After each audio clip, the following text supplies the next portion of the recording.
France, 3 août 2008 à Aumont, près de Maubeuge. On n'en croit pas nos yeux. Le pire vient d'arriver. Ah oui, je pense que cette histoire, vous la connaissez tous. À Aumont, en France, il y a eu une tornade. Une tornade? Une tornade en France. Ah, c'est possible ça. Et oui, il y a eu une tornade en France à Aumont. Et alors sinon, bonjour à tous, bienvenue sur la chaîne Science Buissonnière, la chaîne du savoir. N'oubliez pas, si vous avez bien la vidéo, de la liker, de vous abonner à la chaîne, de nous laisser un commentaire et surtout d'activer la petite cloche de notification pour ne rater aucune de nos vidéos. Et oui, les tornades sont des phénomènes climatiques extrêmes capables de soulever une maison, un camion et de vous emporter sur des centaines de kilomètres. Ah oui, la puissance d'une tornade est considérable. Et oui, c'est vraiment un des phénomènes extrêmes. J'en perds mes mots tellement que c'est puissant. Alors aujourd'hui, on va apprendre qu'est-ce qu'une tornade, comment elle se crée, comment elle se dissipe, qu'est-ce que l'échelle de Fujita, où peut-on trouver des tornades. Et pour votre plus grand bonheur, cette vidéo sera composée de 2 parties de 15 minutes, car dans une première partie, je vais vous expliquer comment fonctionne une tornade, comment elle se crée et tout. Et ensuite, dans la deuxième partie que vous verrez plus tard, j'irai m'approprier un petit peu de la tornado alley, oui, parce que la tornado alley aux États-Unis, appelée en français allée des tornades, et je vais vous expliquer que se passe-t-il là-bas, pourquoi y a-t-il autant de tornades dans la tornado alley. Donc voilà. Et ensuite, je ferai un petit rappel sur les tornades des 3 États qui a ravagé les États-Unis et qui a causé des centaines de morts. Et oui, parce que les tornades, c'est très dangereux quand ça passe. Alors, si vous êtes prêts pour la vidéo sur les tornades, n'hésitez pas à la liker. C'est vraiment la vidéo, j'espère, où il y aura le plus de vues, parce que les gens sont souvent intéressés par les tornades. Celle sur les tsunamis, on a battu les records. En même pas une semaine, on avait au moins 60 vues, donc j'étais super content. Donc j'espère que pour celle sur les tornades, ça fera le même effet. Alors, si vous êtes prêts, c'est parti, allons-y. Vidéo sur les tornades, générique. Et c'est parti pour la vidéo. Mais alors, c'est quoi une tornade concrètement, monsieur? J'y réponds. Concrètement, une tornade est un tourbillon de vent, appelé généralement aussi en langage scientifique vortex. Un vortex extrêmement violent, qui prend naissance à la base d'un nuage d'orage violent, donc d'un cumulonimbus, lorsque les conditions de cisaillement de vent sont favorables dans la base atmosphère. Mais de très faibles tornades peuvent également se développer sous des nuages d'averse, des cumulus congestus. Alors pour ceux qui ne savent pas ce qu'est un cumulus congestus, c'est un nuage convectif qui se développe quand l'air est humide et instable. Mais alors, ça vient d'où la signification du mot tornade? En fait, une tornade, le mot vient de l'espagnol de tornado, qui est un dérivé du verbe tornar, signifiant en français tourner. Logique, une tornade, ça tourne sur elle-même. Mais alors, quels sont les éléments nécessaires à la formation d'une tornade? En fait, il faut 3 éléments pour qu'il y ait la formation d'une tornade. Un cisaillement des vents, qui pour rappel, une différence de la vitesse ou de la direction du vent entre 2 points suffisamment proches de l'atmosphère dans les premiers kilomètres de l'atmosphère. Il faut après un courant ascendant important causé par la poussée d'Archimède dans une masse d'air instable. Et enfin, une configuration des vents de surface qui puisse servir à concentrer la rotation verticale. Enfin, en 4e, mais bon, on l'utilise pas souvent, le 4e élément est utile, mais pas toujours présent. Un courant descendant dans les précipitations. Alors qu'on a vu que signifie le mot tornade, qu'est-ce qu'une tornade concrètement et quels sont les éléments nécessaires à la formation d'une tornade, la question qu'on va se poser maintenant c'est comment se crée une tornade? Tout simplement, lors d'un orage violent. Celui-ci fournit le courant ascendant intense et durable qui donne naissance à une tornade. Oui. Lors d'un orage, vous pouvez avoir une tornade qui se crée et qui évite que le cœur à basse pression ne se remplisse par le haut. Cependant, parce qu'il y a toujours un cependant ou un mais de toute façon, alors, une tornade ne se forme que si l'air du courant ascendant se met à tourner. C'est ce qui arrive quand ce courant ascendant concentre le mouvement de rotation des vents horizontaux de la troposphère. Mais comme les vents ne sont pas pareils, ils doivent être soumis à un cisaillement vertical très fort en direction et en intensité. La vitesse du vent doit augmenter avec l'altitude, et son orientation doit virer du sud-est vers l'ouest. Le cisaillement vertical du champ de vitesse du vent provoque alors un mouvement de rotation autour d'un axe horizontal.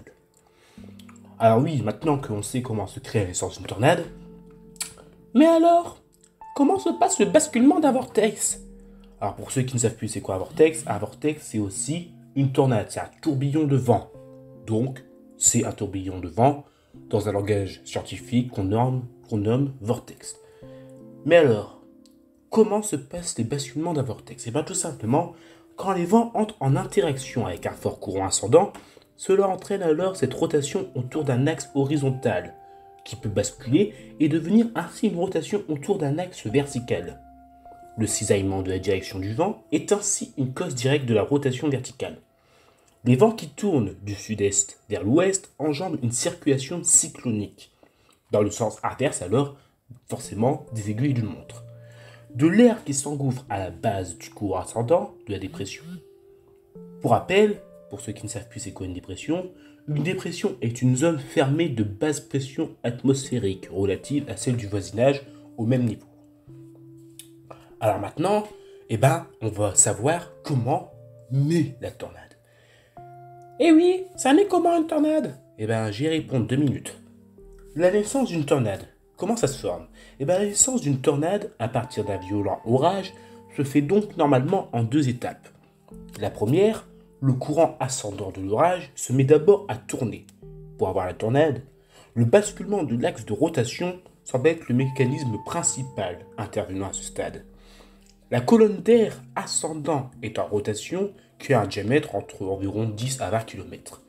Elle constitue le mésocyclone, qui est une zone de rotation plus ou moins verticale dans un orage. Et pour la deuxième étape, il faut que le courant tournant se propage ensuite vers le sol par un effet qu'on appelle effet de tube dynamique.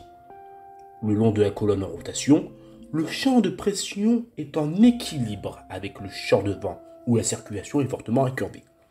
En effet, la force dirigée vers l'intérieur qui s'exerce sur l'air fait de la faible pression qui règne au centre de la colonne et équilibrée par la rotation de l'air autour du centre de la colonne. Donc là maintenant, vous savez comment naît la tornade concrètement. Mais alors oui, on sait comment elle naît la tornade, mais une tornade dans la logique, ça doit toucher le sol. Bah oui monsieur, bah alors, ça touche comment le sol? Bah j'attendais que tu me demandes en fait. Comment la tornade touche le sol? En fait, ça peut paraître compliqué, mais c'est super simple à comprendre. À la base du tube, la vitesse de rotation augmente. Cela provoque un allongement du tube vers le bas par propagation du mouvement tourbillonnaire plus intense. Les masses d'air qui entrent à la base du tube tournent et montent en gagnant de la vitesse. Elles sont ainsi étirées verticalement. Cet étirement ramène le diamètre du mésocyclone à environ 2 à 6 km, ce qui renforce encore la vitesse des vents. Le moment cinétique de l'air, qui tourne maintenant à une distance la plus faible de l'axe, est conservé. Lors de cette étape, de tels vents apparaissent et qu'un violent orage donne naissance à une tornade. Quand se forme l'œil de la tornade? Oui, la tornade a un œil. Tout près du sol, les frottements empêchent l'établissement de l'équilibre cyclonique, car ralentissent le mouvement de rotation. Le gradient de pression entre le cœur de la tornade et l'atmosphère environnementale aspire l'air à l'intérieur de celle-ci, à travers une fine couche d'air proche du sol. Du fait de l'inertie, le courant entrant va plus loin que son rayon d'équilibre, tout en conservant son moment cinétique et en gagnant de la vitesse quand il s'approche du centre du cœur, avant de se mettre à tourner brutalement et monter en spirale. Par conséquent, les vents les plus violents soufflent dans une petite région en forme d'anneau à la base du vortex. Et donc, les frottements avec le sol limitent finalement la vitesse de l'air, entrant à la base et empêchent donc la tornade de se remplir par le bas, ce qui contribue à maintenir la pression qui règne à l'intérieur. Donc voilà, donc maintenant vous savez en plus de ça comment la tornade elle arrive à toucher le sol. Ah oui, on l'a vu comment elle arrive à toucher le sol, mais on peut toujours encore se poser pas de questions. Maintenant que l'on sait comment elle se forme les tornades, on peut aussi se demander, il existe une échelle par exemple pour calculer la puissance d'un séisme, l'échelle de Richter. Pour calculer la puissance d'un cyclone, c'est celle de Saphir-Simpson. Et donc par exemple, pour calculer la puissance d'une tornade, on va utiliser quelle échelle d'après vous? Je ne sais pas. J'y viens. Eh ben, on va juste utiliser l'échelle de Fujita. L'échelle de Fujita, qui a été créée par Fujita. Personne. Oui, alors j'ai pas l'accent, c'est personne, mais bon, l'accent anglais, c'est pas chez moi. Est une échelle servant à classer les tornades par ordre de gravité, en fonction des dégâts qu'elle occasionne. Elle a été élaborée en 1971 par Ted Fujita. Voilà. Maintenant que l'on sait comment elle se forme, on pourrait peut-être se demander comment elle se dissipe. Bah oui, parce qu'une tornade, ça reste pas éternellement. Ça reste environ, allez, peut-être 10 minutes, 15 minutes grand maximum. Alors, comment elle se dissipe? Eh bien, tout simplement, une tornade se dissipe lorsque les conditions qui ont amené à la formation d'une tornade sont en équilibre instable. Ça veut dire quoi? Ça veut dire que le courant ascendant, le cisaillement des vents et la friction varient grandement d'un endroit à l'autre à micro-échelle. L'orage, lui, modifie des conditions par les mouvements verticaux de l'air qu'il engendre, et c'est ainsi que lorsque l'équilibre est rompu, la tornade faiblit et se dissipe. Ouais, hein, une tornade, au bout d'un moment, ça meurt. Voilà. Bon, pour que vous ayez une image concrète, voici une photo des termes de la tornade. Donc, une tornade, elle a un œil, par exemple, le tuba, on a aussi le mur de nuages, et en fait, une tornade, on peut aussi la retrouver au-dessus de la mer. Et qu'est-ce qu'une trombe marine? En fait, une trombe marine, tout simplement, si vous voulez faire simple, c'est une tornade qui est juste au-dessus de la mer, au-dessus d'un lac, par exemple, là où il y a de l'eau, ou d'un océan. Alors, c'est spectaculaire à voir, c'est moins dangereux qu'une tornade, mais bon, si vous êtes en bateau, évitez quand même de vous approcher, parce que une trombe marine, ça peut quand même tourner jusqu'à 100 km/h, donc si vous n'avez pas envie de vous retrouver projeté sur les côtes, ne vous approchez pas non plus. Et alors, juste avant de terminer cette bonne petite vidéo, on va faire le record. C'est parti pour le top des records.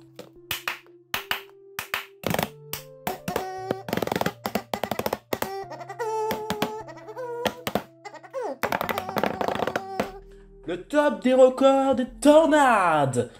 Et on commence le top des records des tornades. Alors oui, forcément, on va commencer par la plus grosse tornade du monde.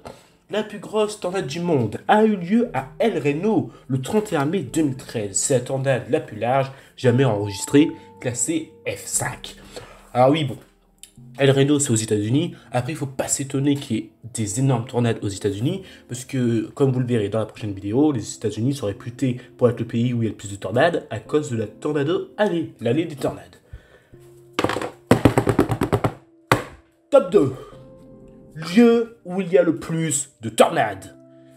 Comme je vous l'ai dit il y a 30 secondes, c'est les États-Unis qui gagnent, puisqu'on recense le plus de tornades. Elle se trouve dans une région englobinant le Texas, l'Oklahoma, le Nebraska, le Kansas et le Missouri. Cette zone est appelée et surnommée en même temps Tornado Alley, l'allée des tornades en français. Alors forcément, puisque je vous ai mâché à moitié de travail, on va peut-être passer au record des vents. Top 3, le record des vents. Et alors, le record des vents, c'est la plus grande vitesse de vent d'une tornade. Et celle-ci frappa l'Oklahoma en mai 1999. Sa vitesse effroyable était de 512 km/h. Alors, oui, ça fait extrêmement peur. Allez savoir qu'un TGV, ça peut aller jusqu'à 300 km/h. Imaginez que vous avez ça en face de vous. Clairement, je sais pas ce que je fais, mais même si je cours, je sais pas si je vais survivre. Mais bon, voilà. Comme quoi la nature peut faire particulièrement peur.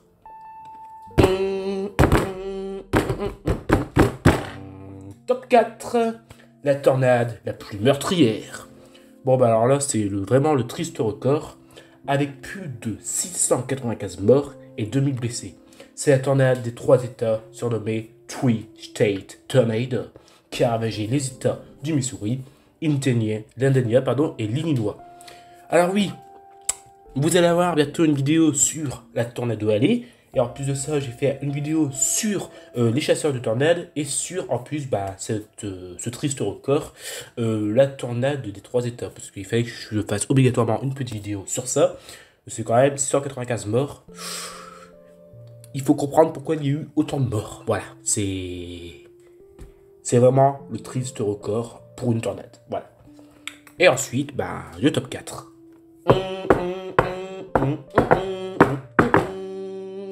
Et on termine le top 5.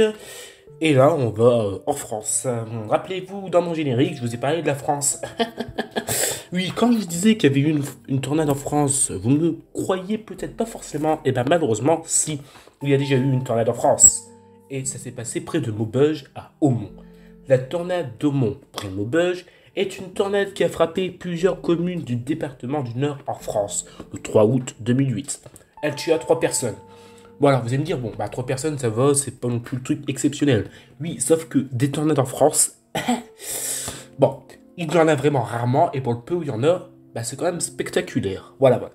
Bon, bah le top 5 est fini, donc fin du top 5. J'espère que vous avez aimé la vidéo. Si vous l'avez aimé, n'oubliez pas de la liker, de vous abonner à la chaîne, de nous laisser un commentaire et d'activer la cloche de notification. Je ferai une deuxième petite vidéo et dans la prochaine vidéo, vous découvrirez le métier de chasseur de tornades.